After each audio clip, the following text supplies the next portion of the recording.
boy was a boy who could play, you bet. Oh, how they swayed.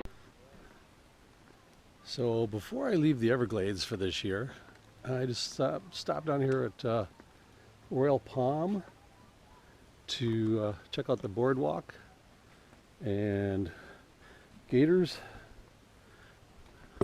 Seen a couple of great blue herons. That was number 20 for gators. So a few turtles that I need to identify, and I'll put pictures of them along here too. So let's keep walking along, see what I find.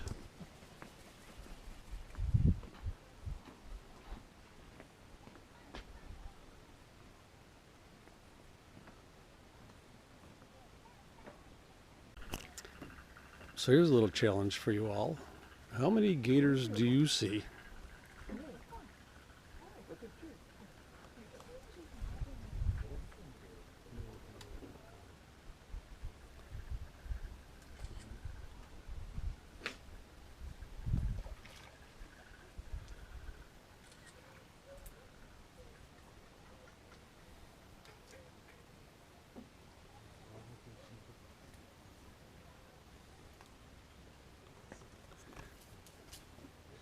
I count 13. There was a 14th one, but he just swam away.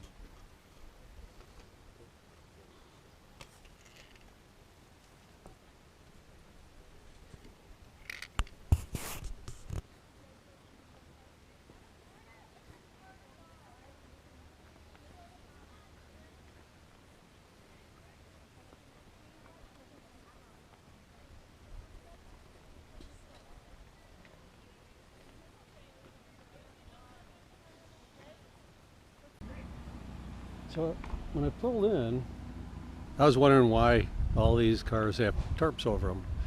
Turns out they provide those tarps and bungee cords here for free because the vultures will crap all over your car, ruin the paint.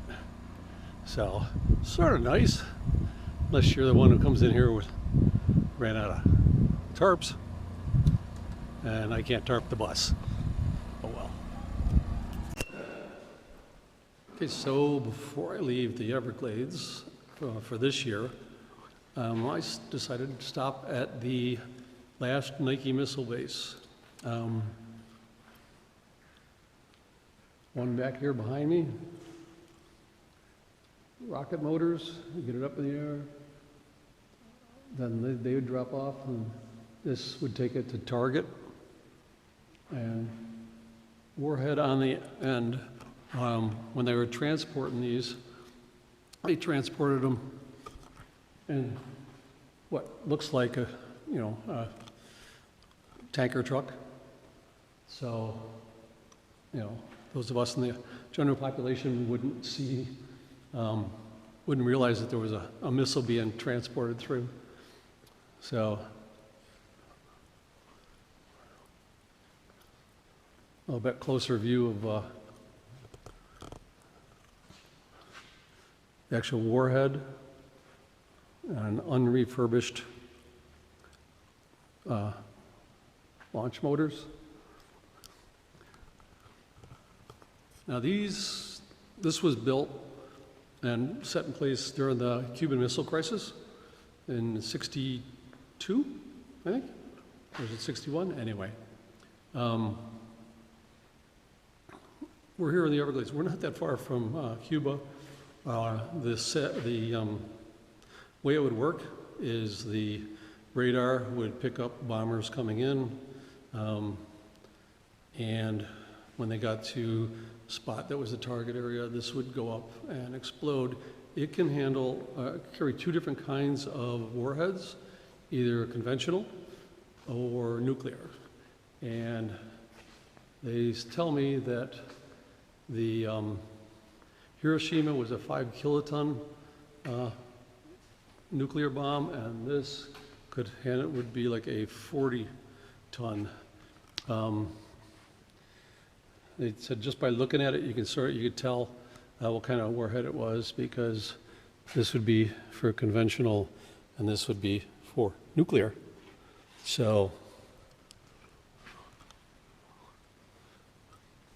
well, I guess there's 3 buildings here, and each would hold 3 of these launchers, so they could have 9 all together.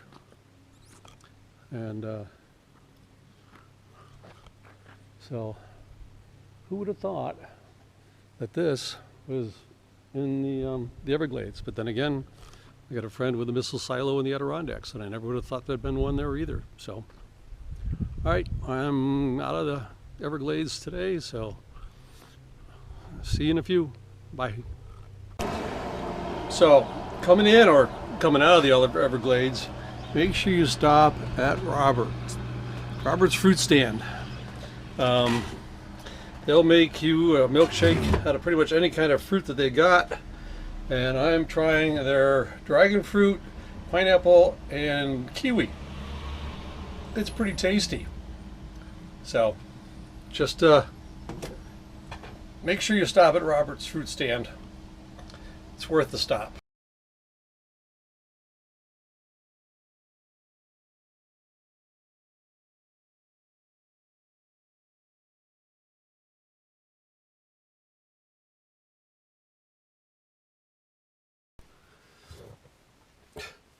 Hi, I'm Steve. This is my furry overlord, Cammy, and we're traveling around the country, checking out things, looking for those places that most people just sort of miss or never heard of.